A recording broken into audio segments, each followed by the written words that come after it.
Bonjour. Alors, je vous présente aujourd'hui une encre sur papier de 24 cm sur 34, signée H&M. Et nous allons nous poser cette question immédiatement, et vous allez vous la poser certainement, vous aussi.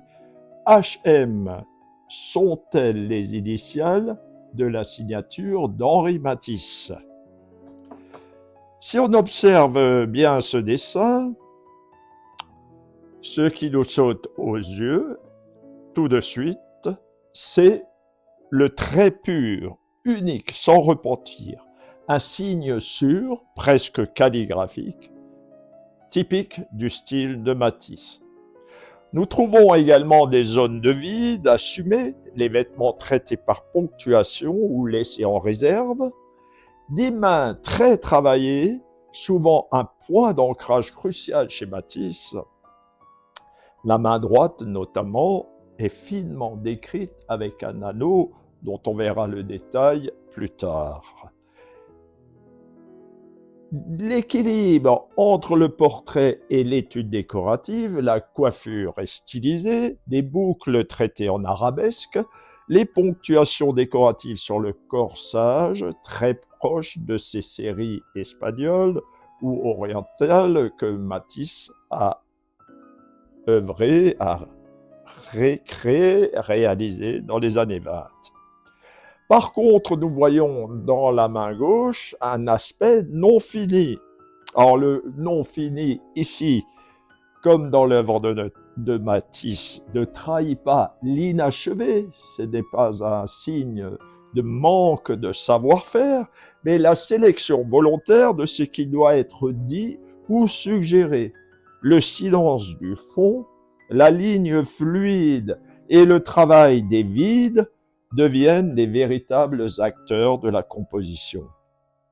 La main gauche non achevée n'est pas le signe de ce non-savoir-faire, mais le rapport spirituel du peintre Matisse qui s'est rêvé des espaces finis, espaces souvent étroits qui collent à la réalité, aux espaces infinis où aime vagabonder son esprit. Deuxièmement, ce qui va sauter aux yeux, tout de suite, ce sont les deux accroche-cœurs au front du modèle. Les connaisseurs de Matisse vont dire « Ah, horreur, malheur ! Matisse n'a jamais fait d'accroche-cœur à ses modèles. Il préférait leur laisser des chevelures libres, un dompté, des chevelures fauves, comme les critiques aimaient appeler Matisse. Matisse est un fauve. »